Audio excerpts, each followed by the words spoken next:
Je suis maintenant rejointe par un ancien ministre ordonné pendant 17 ans qui a renoncé à sa religion, Dan Barker. Raconte-moi ton histoire, Dan. J'étais l'un de ces gars-là. L'ex-révérend? Oui, l'ex-révérend. L'ex-révérend, oui. J'étais l'un de ces gars qui venait te voir dans la rue pour te parler de Jésus-Christ, qui te convainquait de réciter la prière du pécheur, qui te persuadait intitulé que tu étais un pécheur méritant la damnation, qui te parlait de l'amour de Jésus, te lisait la Bible et priait pour toi. Avec de nombreuses personnes comme toi, j'étais évangéliste et j'aimais l'évangile, l'appel du ministère. Et j'ai changé d'avis. Qu'est-ce qui t'a fait changer d'avis, Dan? J'étais un musicien chrétien qui voyageait beaucoup. J'ai commencé comme pasteur adjoint dans 3 églises différentes en Californie. Je suis né et j'ai grandi dans le sud de la Californie. Et je me voyais vraiment comme un évangéliste, pas tellement comme un prédicateur local qui reste au même endroit, mais comme un évangéliste qui allait gagner des âmes, amener des gens dans le royaume. Alors je suis parti pour 8 ans d'évangélisation à travers le pays, en pensant, vous savez, que Jésus attendrait peut-être assez longtemps pour qu'on puisse prêcher un sermon de plus et en amener d'autres. Et nous faisions des appels à l'hôtel et nous prêchions, chantions et voyagions à travers le pays avec nos jeunes enfants dans une petite Chevy Nova jaune, nos affaires étant en garde meuble. Aucun revenu. Nous acceptions seulement les dons d'amour sans faire payer. Pourquoi aurions-nous besoin d'économiser de l'argent? Le monde va finir. Tu sais pourquoi? Pourquoi s'en soucier? Parfois, après les réunions, si une offrande d'amour était faite, on vérifiait l'enveloppe pour voir s'il y avait assez d'argent pour aller à l'église suivante. C'était ça, vivre par la foi, pas juste avoir la foi, mais en vivre, faire confiance, tu vois. Et j'étais tellement excité, et c'était tellement positif, et je priais, et je voyais des réponses à mes prières, et je voyais des miracles, et j'avais la chair de poule quand je parlais à Jésus et tout ça, et en fait je peux encore faire ça maintenant, en tant qu'athée. Je peux aller dans un endroit calme et parler en langue, et toutes ces sensations reviennent, waouh. Et je peux ressentir cette sorte de figure parentale, une paix qui dépasse l'entendement, et j'ai la chair de poule. Et c'est quelque chose d'assez incroyable. J'ai des amis athées qui pensent que les croyants font semblant. Eh bien, ce n'est pas le cas. Certains d'entre vous ici ont vécu des expériences religieuses très réelles. Vous savez de quoi je parle, n'est-ce pas? Elles ne pointent vers rien en dehors de l'esprit, mais elles sont très puissantes dans le cerveau. Je ne m'en rendais pas compte à l'époque, mais avoir la chair de poule n'était pas une preuve du Saint-Esprit. La chair de poule est en fait une preuve de l'évolution, car elle rappelle l'époque où nos ancêtres étaient les plus poilus. Leur fourrure et leurs poils ondulaient leur température. Les animaux et les oiseaux gonflent sans leur plumage ou leur pelage quand il fait froid. Nos ancêtres faisaient marcher comme certains animaux qui se gonflent pour paraître plus gros et effrayer un agresseur. Eh bien, c'est un atavisme, c'est quelque chose qu'on a hérité, on ne l'utilise plus aujourd'hui, mais c'est une preuve qu'on a évolué à partir d'ancêtres qui faisaient vraiment leur poil pour ces raisons. Mais à l'époque, je pensais que non, la chair de poule était en fait une preuve puissante du Saint-Esprit. Il y a tout un tas de gens qui sont vulnérables et qui cherchent un sens. Je te regarderai pendant 1 minute et je dirai « D'accord, eh bien, excuse-moi de dire ça ». J'espère que tu ne penses pas que je m'immisce, mais tu as de vrais problèmes dans ta vie en ce moment, n'est-ce pas? Comment le sait-il? Et tu traverses une période difficile dans ta vie personnelle en ce moment, c'est bien ça? C'est drôle et c'est embarrassant, mais ça marche. Si tu parles aux gens de cette manière, tu sais quoi? Je comprends ce que tu ressens, car je ressentais la même chose avant. C'est comme si tu étais un navire sans gouvernail, et tu te demandes quel est le sens de la vie, pourquoi tu es là, comment tu prends des décisions, de quoi il s'agit vraiment, où trouver la vraie paix et le bonheur, tout ça. Eh bien, j'étais exactement comme ça et je comprends, tu sais. Mais j'ai trouvé Jésus, et Jésus est la réponse, et Jésus change tout. Il fera de toi une nouvelle créature si tu lui donnes ta vie, et tu serais surpris de voir combien de personnes... Peu de personnes ont exprimé des critiques au cours de ces 19 années, la plupart étant d'accord avec cette mentalité fondamentaliste et binaire. Tout était soit juste, soit faux, bien ou mal, noir ou blanc, oui ou non. C'était ma façon de penser, comme celle des fondamentalistes de toutes les religions. Il n'y a pas de juste milieu dans leur façon de penser, ce qui pourrait expliquer pourquoi il est parfois difficile pour vous de parler à des gens comme ça, parce que vous avez l'impression de parler une langue étrangère. Eh bien, vous savez ce qui se passe ? La plupart de nos vies se déroulent dans le relatif, le situationnel, le contrefactuel. Ou, vous voyez ce que je veux dire, la plupart de nos vies sont dans la zone grise. Et si vous utilisez des mots comme ça avec un fondamentaliste, dans leur cerveau, ça doit aller dans un sens ou dans l'autre. Ça doit être « c'est mauvais » ou « c'est bon ». Rien ne peut être à moitié bon, du moins dans l'esprit où j'étais à cette époque.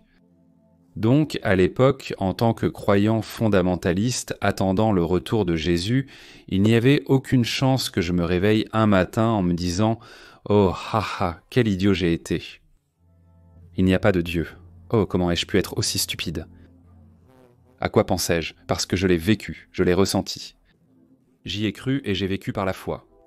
Et le lobe frontal de notre cerveau est la partie la plus récente évoluée chez le primate humain. Par conséquent, c'est la dernière chose à finir de se développer. Nous ne venons pas au monde, nous ne naissons pas complètement développés. Nous continuons à nous développer tout au long de notre vie et, ils ne se développent complètement qu'autour du milieu de la vingtaine. Le lobe frontal est la partie de vous qui vérifie, qui exerce la retenue sociale et morale sur vos instincts animaux de base. Le lobe frontal, c'est un peu comme si vous deveniez enfin adulte quand cette partie arrive enfin à maturité, si jamais elle y arrive, je suppose. Et donc, il y avait quelque chose de différent dans mon esprit. Soudain, j'ai réalisé qu'il y avait plus à apprendre ici, avec des gens au point de vue différent. Ces ministres que je rencontre, ils ne sont pas stupides. Ce ne sont pas de mauvaises personnes, mais ils ont une vision théologique différente de la mienne et attends une minute, mais moi j'ai la vérité. Et eux non, mais attends une minute, ce sont des types sympas. Et donc tout ça me traversait l'esprit, et je pense que tout cela était lié au fait de grandir et au fait, mince, que Jésus n'était pas encore revenu. Tout à coup, une énorme soif de lecture a commencé à naître en moi. J'ai traversé cette migration et soudain, après quelques années de cela, je prêchais encore et je croyais encore, mais mes sermons étaient moins axés sur l'enfer. Et plus sur l'amour. Mes sermons parlaient moins de l'au-delà. Et plus sur le fait de vivre cette vie, et je suppose que je grandissais et que je devenais moins rigide, moins absolutiste à propos du fait que vous allez en enfer si tu ne le fais pas, tu vois, ce genre de choses, pour devenir simplement un adulte, je suppose, et en pensant tout le temps que chaque petit geste que je faisais, quand j'étais le dernier, je me disais « ça y est, je suis enfin adulte, j'ai enfin appris quelque chose ». J'ai commencé à passer de ce côté. Au fil des années, et soudain j'ai réalisé en lisant plus de sciences et de philosophie et en commençant à lire, vraiment lire des choses, que ma définition de Dieu avait changé. Je me souviens de conduire sur les autoroutes du sud de la Californie, en pensant à tout ça, en priant, en réfléchissant au cerveau humain, à tout ça, et puis cette petite voix au fond de ma tête disait « ce n'était pas cette voix de figure paternelle, c'était cette voix de Dan Barker là derrière qui disait « Dan, admets-le ». Il y a quelque chose qui ne va pas. Admets-le. Admets simplement qu'il y a quelque chose qui ne va pas dans ta façon de penser. Tu n'es pas ce monsieur je sais tout. Tu n'es pas la personne qui, après des siècles de division religieuse, est le gars qui a tout compris. Tu es le gars qui va dire au monde entier que ta théologie est la bonne. Chaque dénomination chrétienne, tout le monde peut ouvrir la Bible et te prouver qu'ils ont la bonne interprétation, et que les autres se trompent, ou même sont hérétiques, n'est-ce pas ? Ils peuvent tous faire ça, je peux faire ça, je peux ouvrir la Bible devant toi et te dire « lis-la avec un esprit et un cœur ouverts, et tu verras la vérité, c'est-à-dire comme je la vois, tu la verras comme je la vois. » Mais bien sûr, ce n'est pas le cas. Les êtres humains ne sont pas comme ça.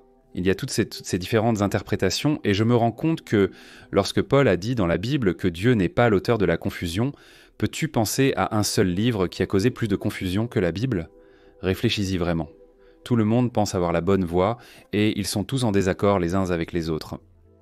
Et je suis arrivé à ce point où j'ai commencé à réaliser, eh bien, tu sais, que le fils prodigue est une parabole.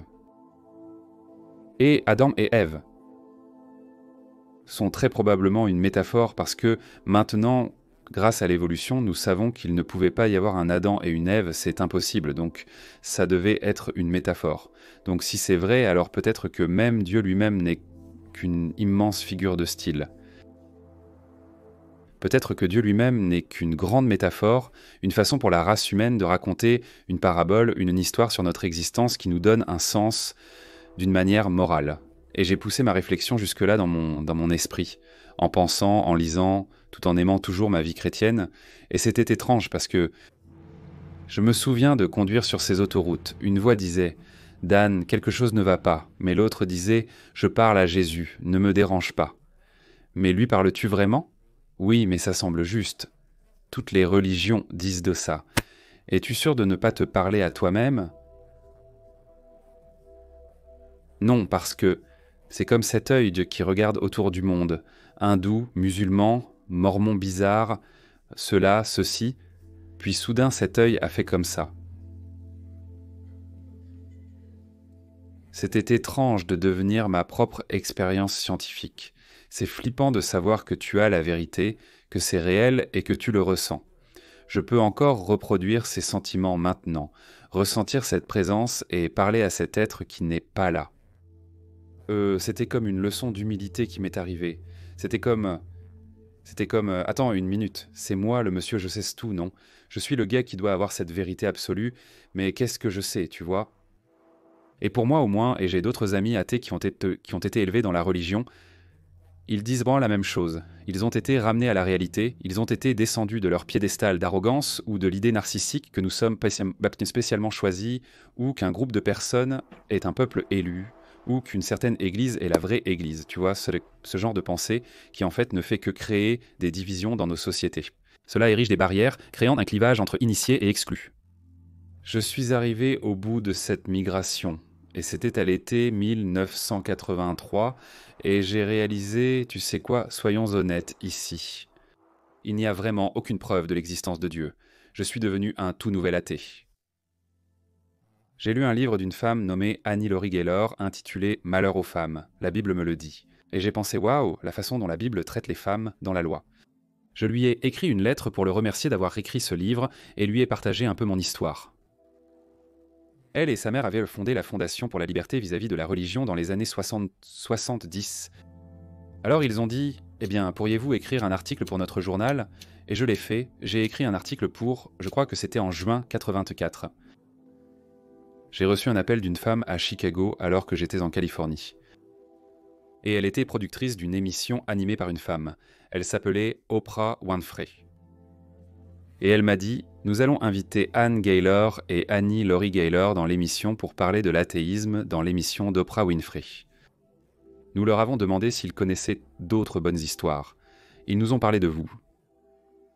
Donc j'ai pris l'avion pour Chicago, c'était la toute première fois que je parlais publiquement de l'athéisme, la toute première fois que je parlais devant un public hostile, parce qu'Oprah avait rempli la salle de personnes très religieuses, et c'était aussi la première fois que je rencontrais consciemment d'autres athées. Donc j'avais peur pour toutes ces raisons.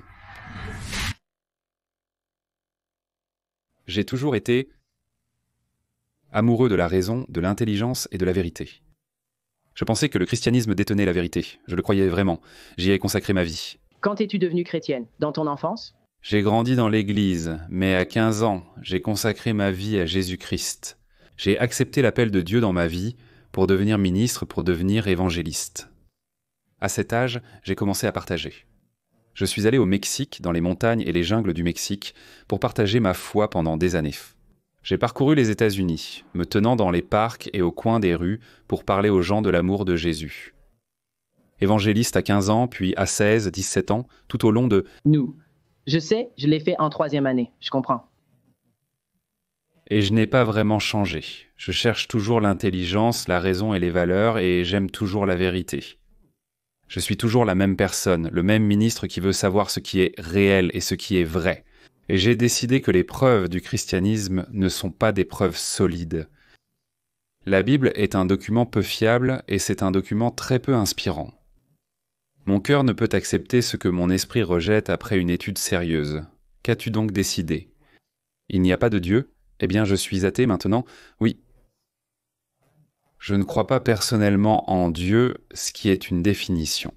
Vous avez passé de 17 ans comme ministre à ne plus croire en Dieu. Qu'est-ce que cela révèle sur vous? Cela signifie que j'avais tort. J'ai fait une erreur. J'ai eu une illusion psychologique que ma culture et ma famille me présentaient comme une vérité, que j'ai acceptée de tout cœur. Et qu'est-ce qui t'a amené à conclure qu'il n'y a pas de Dieu? Être athée ne signifie pas qu'une personne conclut à l'inexistence de Dieu, mais qu'elle n'a pas la foi en lui. Il n'y a aucune preuve, rien de concret qui me permette de dire que j'ai la foi en Dieu. Il est possible qu'il y ait un Dieu, mais il se cache bien. S'il existe, je l'accepterai. Et vous dites, eh bien, pendant toutes ces 17 années où vous parliez aux gens dans la rue et où vous étiez une évangéliste si dévouée, vous aviez des raisons de croire qu'il y avait un Dieu. Quelle était la raison que vous utilisiez alors? Ma raison était un ressenti psychologique personnel d'être en contact avec un esprit supérieur. Je priais quotidiennement. Je voyais des réponses supposées à la prière. Il peut exister une base scientifique objective pour la moralité en dehors du surnaturel, en dehors de la religion, fondée sur la valeur de la vie humaine, sur le fait que la vie est préférable à la non-vie. Établir une hiérarchie des valeurs n'a rien à voir avec le fait de recevoir un édit gravé dans la pierre venant d'un dieu. Mais je suis libre, avec un esprit rationnel, de déterminer une hiérarchie de valeurs qui me convient parfaitement et qui m'aide à me protéger de ce que je perçois comme le mal. Est-ce que tu te sens mieux maintenant que tu as rejeté la religion dans ta vie? Je contrôle maintenant mon propre esprit, je ne reçois plus d'ordre d'un esprit dont j'ignore qui le contrôlait auparavant. En gros, je vivais dans l'illusion. Je suis toujours un ministre. Nous sommes tous ministres de quelque chose pour cette... À l'époque, je croyais savoir ce que je faisais. Je pensais que la main de Dieu guidait ma vie, que j'avais reçu l'appel sacré et une confirmation. Je croyais sincèrement que la Bible me parlait et que le Saint-Esprit me guidait et me montrait le chemin. Et la Bible dit « C'est à leurs fruits que vous les reconnaîtrez. » Et les fruits de ma vie chrétienne avaient en tous ces fruits-là. J'ai sacrifié, j'ai voyagé, j'ai donné, j'ai obéi. J'y ai mis 110% et ça échoue au test. Ça ne marche pas. D'accord, redresse-toi, redresse-toi.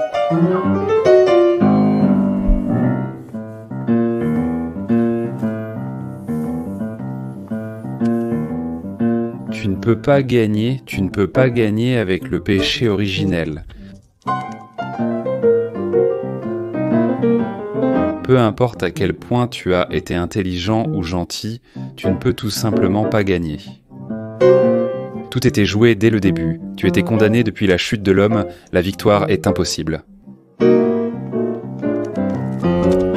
J'étais mort.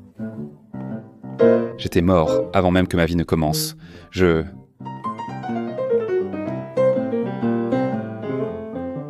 J'étais mort à cause de quelque chose que mes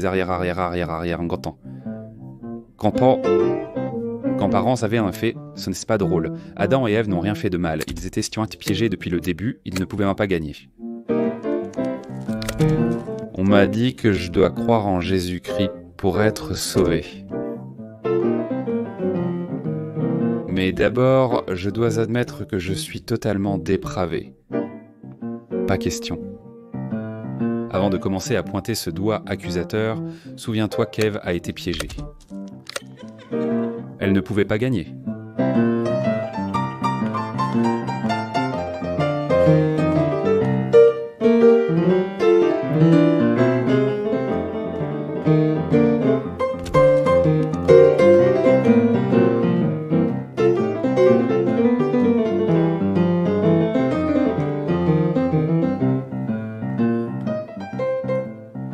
Le genre de Dieu tellement insécure qu'il a besoin de m'envoyer en enfer. Et le genre de Dieu qui prendrait probablement un malin plaisir à damner aussi tous les chrétiens. On ne peut jamais savoir. Tout était perdu dès la chute de l'homme. J'étais condamné depuis le début. En tant que sceptique, je dois insister. Adam et Ève n'ont jamais existé. Dieu non plus d'ailleurs. Et tant que ce vieux mythe ne sera pas brisé, nous ne pouvons pas gagner. Non, tu ne peux tout simplement pas gagner.